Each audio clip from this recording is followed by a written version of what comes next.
Está no ar mais um episódio do Juridicast, o seu podcast de marketing jurídico. Eu sou Leandro Ramos e no episódio de hoje vamos falar sobre um desafio para o marketing dos escritórios de advocacia. Como produzir um conteúdo jurídico relevante sobre a pandemia da Covid-19 em meio a uma infinidade de informação sobre o tema. Para discutir esse assunto com a gente, tenho o prazer de receber aqui no Juridicast o Cássio Politi, que é um dos maiores especialistas em content marketing no Brasil. O Cássio, para quem ainda não conhece, ele é fundador da Tracto, uma importante consultoria especializada em content marketing. Além disso, o Cássio é, desde 2014, o único brasileiro a compor o seleto júri do Content Marketing Awards, o principal prêmio do mundo na categoria. Cássio, seja muito bem-vindo ao Juridicast. Ô, Leandro, obrigado pelo convite. É um prazer estar aqui com você, uma honra participar. E vamos bater esse papo aí que acho que vem muito a calhar nesse momento, né? Sem dúvida, Cássio. O prazer é meu tê-lo aqui. E, Cássio, para a gente já entrar direto no tema, para uma empresa que possui já uma estratégia de conteúdo de content marketing funcionando, como fica a questão da pauta de conteúdo em meio à pandemia do coronavírus? Então, Leandro, eu acho que a gente tem que considerar que nesse momento de pandemia, né, as pessoas consomem mais conteúdo, consomem mais mídia. Curioso que eu estava vendo esses dias um estudo feito nos Estados Unidos e no Reino Unido de um site chamado Visual Capitalist, né? Em português, Capitalista Visual. Depois eu até te passo o link, se quiser colocar na descrição aí do podcast. Ok. Eles basicamente pesquisaram, entrevistaram online 4.000 pessoas e concluíram que houve aumento de consumo de mídia em todas as mídias, em todas as faixas etárias, né? Então, por exemplo, em vídeo online, para falar mais fácil, né, na geração dos mais novos ali, de tipo 16 a 23 anos, aumentou o consumo de vídeo online 50%, 51%. Na nossa geração ali, nossa faixa etária, Leandro, ali, né, dos 38 aos 56, que é a chamada geração X, aumentou o consumo de vídeo 35%, né? Aí você pega podcast, que é o que a gente está fazendo aqui agora, né? Entre esses mais jovens, de 16 a 23 anos, aumentou 11%. Entre os millennials, aumentou 20%, né? Entre a nossa geração, aumentou 10% podcast. Você vai vendo o estudo, aumentou o consumo de todas as mídias online, offline, até videogame aumentou, porque é óbvio, né? As pessoas estão em casa. Então, naturalmente, a demanda por conteúdo é maior. Então, o primeiro ponto que a gente tem que pensar é isso. As pessoas vão consumir mais conteúdo, tem mais tempo livre, né? Então, estão mais em redes sociais, estão mais com a cara em alguma tela, né? Esse é o ponto. Aí, com base nisso, e indo mais na resposta para a sua pergunta, eu acho, aí é uma opinião minha, tá? E não é com base em dado nenhum, é uma visão minha.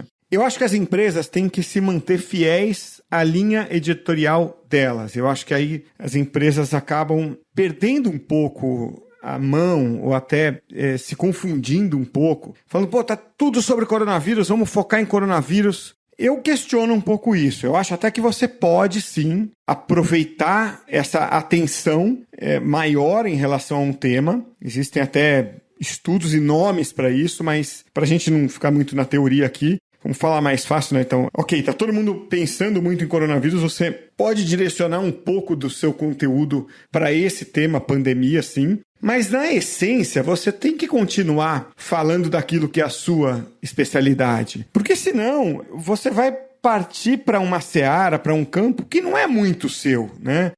Imagina, então, para quem ouve o podcast aqui, o cara, ele é especializado em direito. De repente, ele vai para um lado muito distante daquilo que é a essência do conteúdo dele. Ele vai caminhar numa área, às vezes, na qual ele não é expert e começa ali a ficar esquisito, né, o comportamento de conteúdo dele. Muito bem, Cássio. E no caso do nosso ouvinte, da nossa ouvinte, que trabalha com conteúdo jurídico, a Covid-19 está gerando uma imensa quantidade de informações que precisam ser publicadas, né? Por exemplo, a todo tempo o governo toma medidas que mudam a legislação vigente, ou ainda o desenrolar dessa crise, ela tem gerado incertezas e questionamentos jurídicos em que os advogados precisam, de alguma forma, informar seus clientes. E a pergunta que eu tenho, Cássio, é a seguinte: como manter uma comunicação eficiente em um cenário que a cada minuto existe algo novo para ser divulgado? E tem todo esse consumo, né, que você bem mencionou.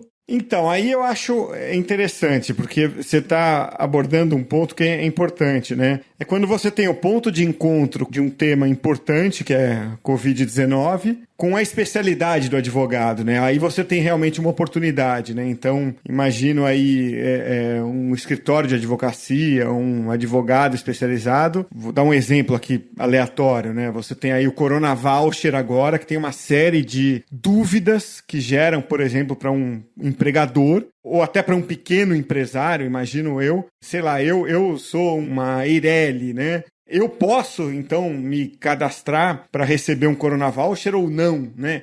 Quem melhor que um advogado para me explicar isso? Então, aí você tem um ponto de encontro, num exemplo desse, aleatório que eu tirei da minha cabeça, entre a especialidade, que é o direito, né? E algum assunto relacionado ao Corona Voucher. Aí eu acho que é um prato cheio para um advogado responder. Esse é um ponto de encontro legal. Então aí eu vejo duas linhas que o advogado, ou um escritório de direito, ou qualquer pessoa ligada ao direito pode adotar. Uma é a linha educativa. Ok. O nome acho que já é autoexplicativo, a linha educativa, né? Você ensina alguma coisa. É uma linha que não é tão preocupada com a velocidade da informação. Um caso desse do Corona Voucher, se você explicar alguma coisa hoje ou daqui a 2 semanas, meio que tanto faz. Ela vai estar lá para as pessoas se educarem ou responderem a uma pergunta. A outra é a linha informativa, né? Essa pode ter um pouco mais de preocupação com o timing da informação, só que tem que ter uma preocupação também antiga do jornalismo, né? Cuidado para a pressa não jogar contra você. Existe até um conceito, Leandro, que vale a pena depois dar um Google, aqui num podcast difícil explicar, mas é uma coisa chamada de newsjacking, né? Existe um termo que é legal, assim, depois vale a pena dar um Google, né? Ele até começou lá no passado como um termo pejorativo, depois acabou virando um conceito nada pejorativo, um conceito sério e legal para se usar. O que é o newsjacking? Newsjacking é fácil de entender, assim, quando um termo surge e explode, ele começa assim pouco falado e daqui a pouco ele vai para um pico de muito falado, tá? Para ficar fácil de visualizar. Então, o que acontece? Quando esse termo está muito pouco falado, não adianta você escrever muito sobre ele. Quando ele já está muito, muito falado, também não. Já tem muita gente falando sobre ele. Então, logo depois que ele estoura e começa a ser falado, é o momento certo para você escrever sobre ele, entendeu? Logo depois que ele estoura. Então, vamos imaginar o seguinte, de novo voltar ao exemplo do Corona Voucher. Agora, por exemplo, já não dá para escrever muito, já tem muita gente, tudo que é portal falando sobre Corona Voucher, né? Agora, a hora que, por exemplo, pela primeira vez alguém cogitou no governo, sei lá, 10 dias atrás, falar sobre o Corona Voucher, que havia 1000 dúvidas sobre ele, o que pode ser, o que não pode, vai ser proposto, vai ser votado, não vai? Naquele momento, sim, teria sido a hora de um advogado entrar e falar tecnicamente o que pode ser, o que não pode ser o Corona Voucher. Entende? Então, essa linha informativa, o advogado tem que ter o timing para falar dela, entendeu? Mesmo a linha informativa, não adianta o cara agora ficar chovendo no molhado, sabe? Falando, porque ele vai concorrer com o Globo, com R7, com CNN, ele vai perder, entendeu? Porque esses caras têm muito mais audiência. Então, até para essa linha informativa, você tem que ter o timing, que é logo depois que um termo sai, que todo mundo tem um monte de dúvida e ninguém explicou ainda. Entendi. E eu acho que isso é importante deixar claro para o nosso ouvinte, porque é complicado ele entrar numa competição com os veículos de informação que já tem uma audiência consolidada, né? E, Cássio, antes mesmo da pandemia do coronavírus, existia muito mais conteúdo disponível do que tempo das pessoas para consumir esse conteúdo. E não tenho dúvida que hoje não mudou, né? E o Marco Schaefer, né, que é um importante autor de marketing, que eu sei que você gosta também muito do trabalho dele, o Mark, ele fala em um de seus livros que entre 60% e 70% do conteúdo produzido por empresas B2B não é consumido por ninguém. E nesse sentido, como garantir que um bom conteúdo jurídico sobre a Covid-19 seja acessado por quem interessa? Pois é, aliás, 2 observações, né? Uma, essa sobre o conteúdo que você produz não é lido, né? Porque tem muita concorrência. Tem até um nome, né, Leandro, que você também estuda muito o assunto, sabe? Que é o content shock, né? Que é o... Traduzindo, acho que seria algo como um embate de conteúdo, né? Choque nesse sentido do embate, né? É mais gente produzindo do que consumindo conteúdo, né? Então acontece isso que você falou, né? As empresas produzem conteúdo e ninguém vê, né? E uma outra curiosidade, acho que poderia ser triste, felizmente não vai ser, o Mark Schaefer foi acometido pelo coronavírus. Ah, é? Eu não sabia. E ele tá no grupo de risco, aparentemente tá bem. Até troquei umas mensagens com ele aqui, ele vai fazer parte só da estatística dos que pegaram o vírus e vai parar por aí, né? E felizmente dos que se recuperaram, né? Tomara que sim. Mas ele é um grande autor e esse conceito, então, do content shock, ele acontece, né, de você produzir conteúdo e ninguém dá a mínima. Na minha visão, numa situação como essa, vamos falar aqui de especialistas em direito, eu acho que o grande responsável por isso, tem vários fatores que levam a isso, mas o principal é falta de profundidade. Por exemplo, então, pega uma situação dessa em que um especialista em direito, na área jurídica, qualquer que seja ela, ele vai lá dar uma explicação sobre um determinado aspecto aí do coronavírus ou da pandemia que cruze o caminho do direito. Ele não tem o poder de alcance, como você acabou de mencionar, né, das grandes empresas de mídia. Sim. Ele perde nessa disputa. Mas ele ganha numa outra, que é a profundidade do conteúdo. Cá entre nós, que estamos aqui falando abertamente, o jornalista não sabe direito, ele tem que recorrer aos especialistas. E mesmo recorrendo, a informação fica pela metade. A gente sabe, a gente é jornalista, a gente sabe disso, né? Então, nunca a informação, ou raramente a informação que vem de um veículo de comunicação de massa, vai ser tão boa, completa e didática quanto aquela dada pelo próprio especialista, no canal dele, né? Então, essa é a vantagem dele em relação a uma CNN, a uma Globo, a uma Record, a um SBT da vida, né? Então, ele tem que jogar com essa arma, ele tem que dar a informação mais completa, mais didática, né? Então ele tem que jogar com isso. É uma disputa de quantidade versus qualidade, onde o especialista tem que jogar na qualidade, na profundidade. É a velha história, menos é mais nesse caso, ele tem que jogar na qualidade. Existe uma outra técnicazinha que é muito legal de pensar. Existem 3 camadas da profundidade de um conteúdo que você pode usar. E isso é chamado círculo de ouro, ou em Golden Circle, né? O termo em inglês vai achar mais material ainda. Sempre que você vai explicar alguma coisa para alguém, isso pode ser numa aula, pode ser na pizzaria, né? Quando a gente puder voltar a uma pizzaria, você pode explicar para alguém em 3 níveis alguma coisa na sua vida, tá? Isso vale para conteúdo também.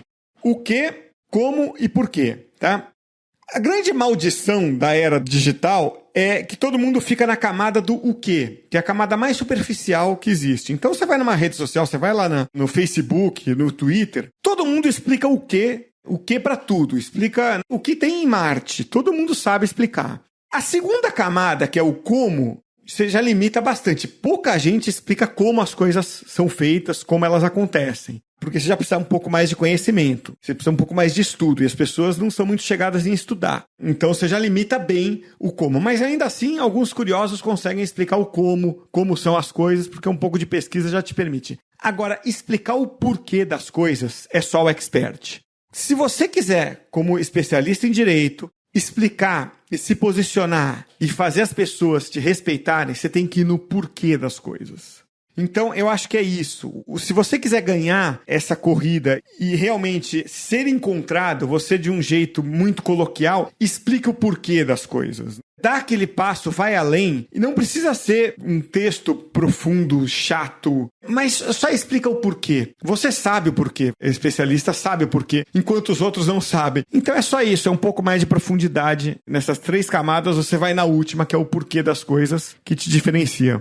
Perfeito, Cássio. Eu acho que já deixou bem claro aqui pro nosso ouvinte, né, o quanto que ter profundidade, né, ter um conteúdo de qualidade, ele gera diferencial. E eu te pergunto, qual que é o papel de uma estratégia de distribuição desse conteúdo? Ela tem peso também? Sem dúvida tem. E aí eu acho que tem um outro ponto que as pessoas acabam confundindo muito, especialmente em empresa grande. Acho que não é tanto o caso dos escritórios de advocacia, dos especialistas em direito em geral.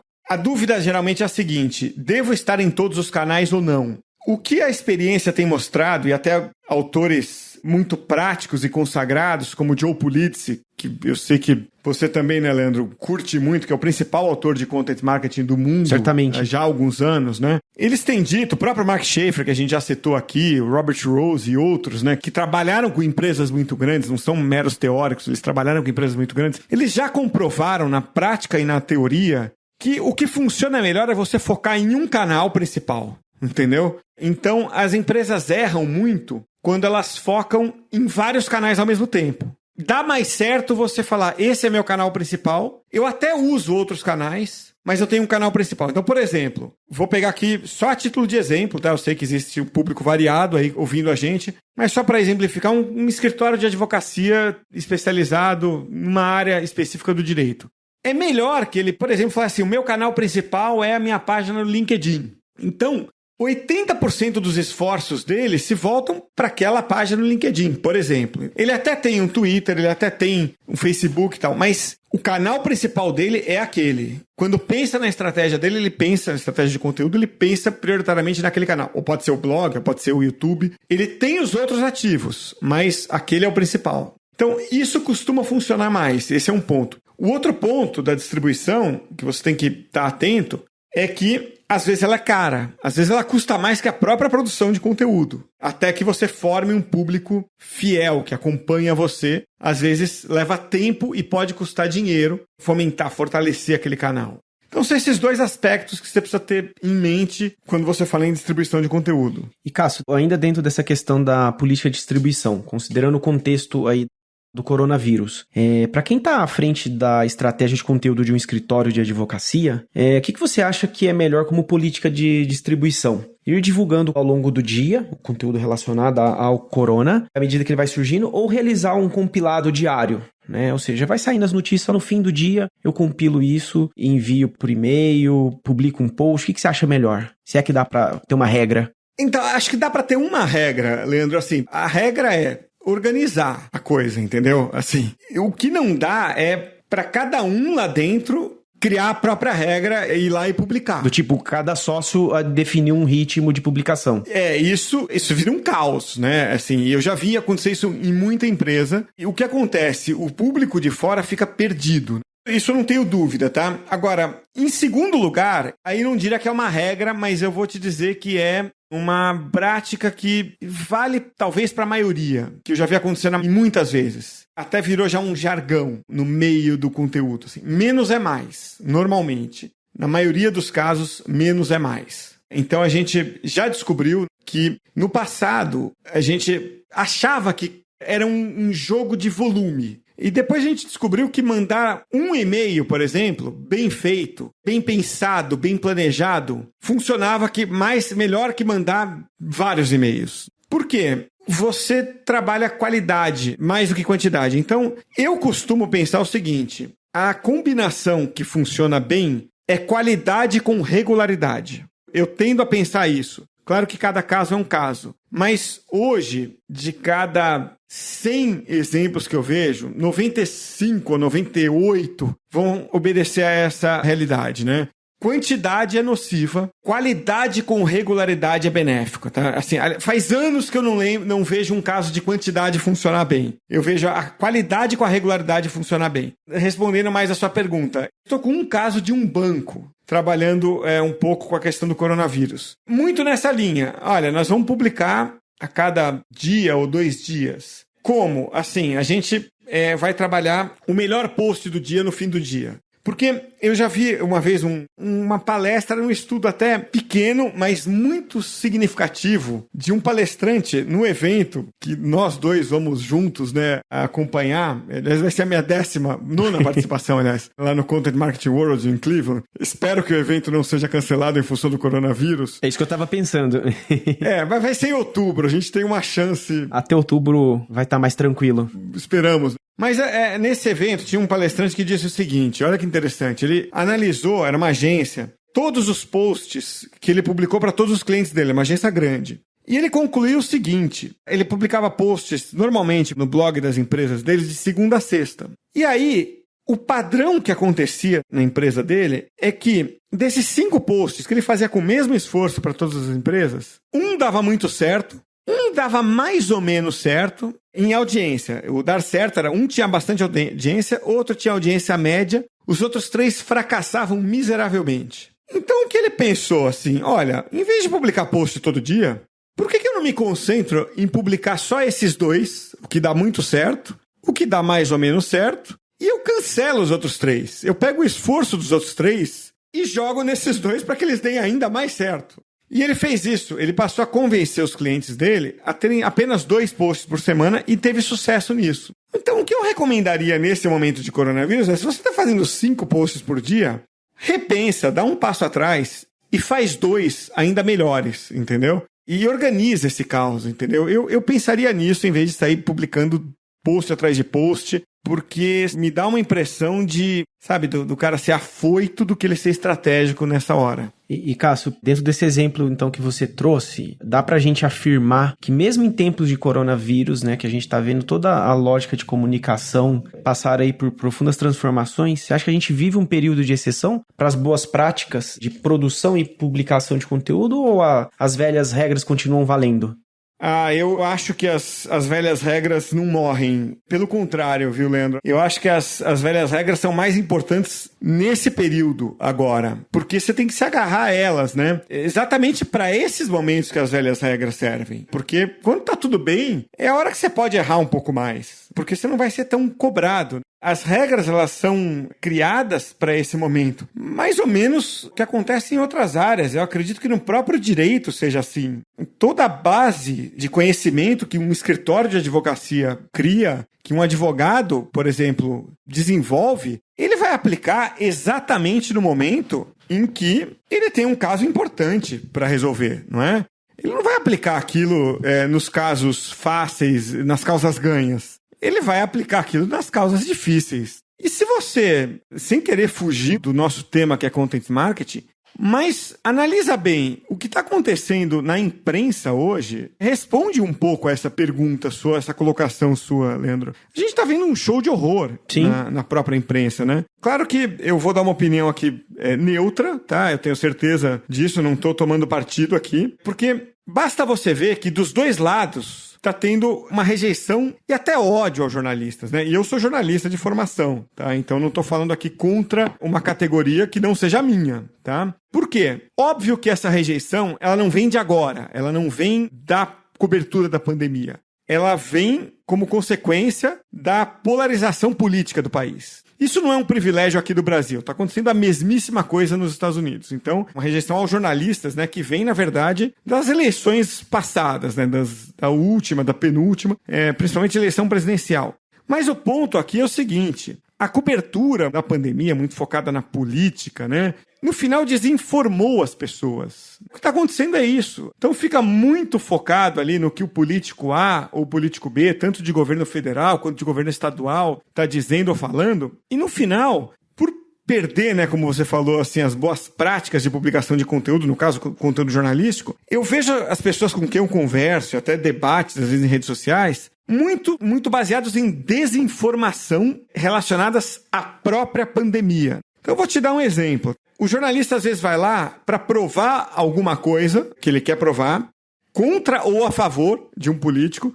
Ele solta uma comparação de um número isolado do Brasil em comparação com a Itália, do número de casos do Brasil em comparação com a Itália. Aí quando você vai olhar mais profundamente ali, o número de casos do Brasil é completamente desproporcional ao número de casos da Itália. Assim, eu fui fazer essa conta, né? Aliás, eu comecei a fazer contas a partir disso, quando compararam o número de casos do Brasil com o da Itália. Eu falei, pô, será? Você faz 2, 3 contas ali, analisa 2, 3 números e fala, cara, a gente está a anos-luz da Itália, em qualquer métrica que você adote, a gente está a anos-luz da Itália, da gravidade do que está acontecendo na Itália, em qualquer conta que você faça, ou da Espanha, né? Então, assim, eles estão espalhando pânico, sim, nesse aspecto.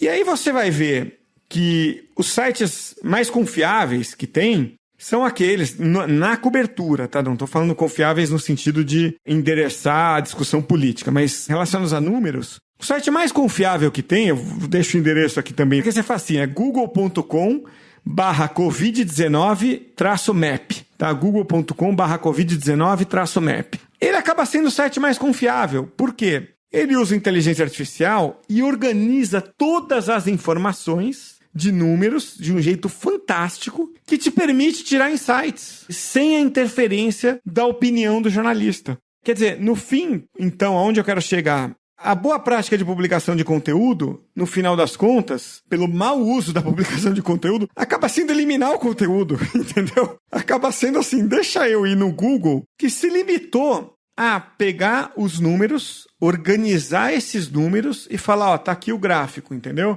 Então, dali você consegue enxergar o seguinte, o pico de novos casos, ele dura 10 dias. Você consegue ver isso. Então, agora o Brasil está caminhando para o pico. Então, eu consigo daí, por exemplo, acreditar, não consigo concluir, mas eu consigo acreditar que no momento em que a gente chegar no pico, eu somo 10 dias e dali começa a descer depois disso o pico. Então, isso matematicamente não deve durar até julho, como estão dizendo. Eu consigo acreditar nisso, não sei se vai acontecer, mas eu consigo acreditar nisso. E quando vem um jornalista dizer que vai durar só até abril ou vai durar até agosto, eu já não acredito nele, entendeu? Porque eu sei que ele está dizendo isso a favor de um governo ou contra um governo. Então, isso serve para sustentar essa ideia de que o uso do conteúdo está horroroso. E me faz dar razão para as pessoas que estão contra o jornalista. E você, como escritório de advocacia, ou do que quer que seja, não pode cair no mesmo erro. Você não pode fazer com que as pessoas te odeiem pelo seu conteúdo. Você tem que fazer que as pessoas te admirem pelo seu conteúdo. E o que as empresas de mídia estão fazendo é gerar rejeição pelo cinismo, né? Porque elas dizem que não tomam partido, mas quando você vai olhar, elas tomam partido. No fim das contas, dei a volta toda para dizer, é um mau uso da publicação de conteúdo, Leandro. Não sei se eu consegui fechar um raciocínio aí. Eu acredito que fechou, Cássio, e a partir dele, no caso do advogado, da advogada, que ainda a gente sabe que tem bastante conteúdo jurídico relacionado à Covid. Ainda assim, você acha que o coronavírus deve ser pauta única para esses profissionais do direito que produzem conteúdo? De jeito nenhum, Leandro. Eu acho que, como eu falei no início, você pode aproveitar aqueles pontos de encontro entre a sua especialidade e a Covid-19, porque tem uma atenção maior em relação a isso, mas conversa com as pessoas do teu convívio. Tem hora que a gente quer se desligar um pouco de coronavírus. Tem hora que você precisa refrescar a cabeça e mais do que isso, a vida continua na quarentena. As pessoas estão trabalhando, as pessoas estão assistindo séries, as pessoas estão ok com a vida limitada, mas elas continuam se interessando por outros assuntos da vida pessoal e da vida profissional. Então, eu acho que é o contrário, é papel das empresas também darem sentido para aquilo que elas cobrem. Eu vou te falar algumas experiências do meu lado aqui. No meio da quarentena, lancei um projeto pessoal, que é um canal no YouTube relacionado a podcasts, né? E não falo quase nada de Covid lá, falei uma vez. E o canal começou a crescer organicamente como eu esperava que fosse. Não que tenha explodido nada,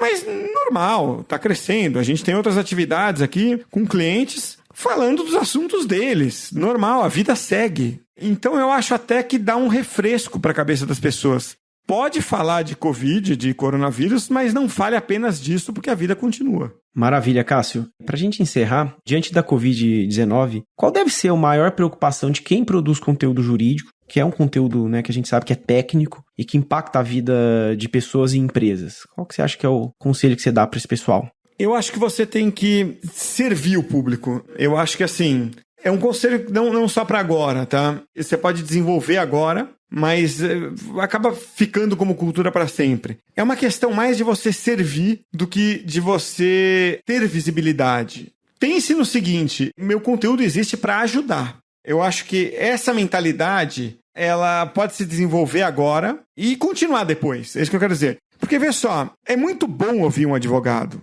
Sempre. É muito bom. Ele esclarece. Agora, cuidado, só uma coisa para quem é do ramo jurídico. O problema do conteúdo gerado por quem é do mundo jurídico não é só o juridiquês, tá? A gente brinca muito com o juridiquês, o próprio advogado brinca com o juridiquês. Eu acho até que o advogado já está atento ao juridiquês. Mas é também a linguagem, às vezes, dura, formal. É o data vênia, sabe assim?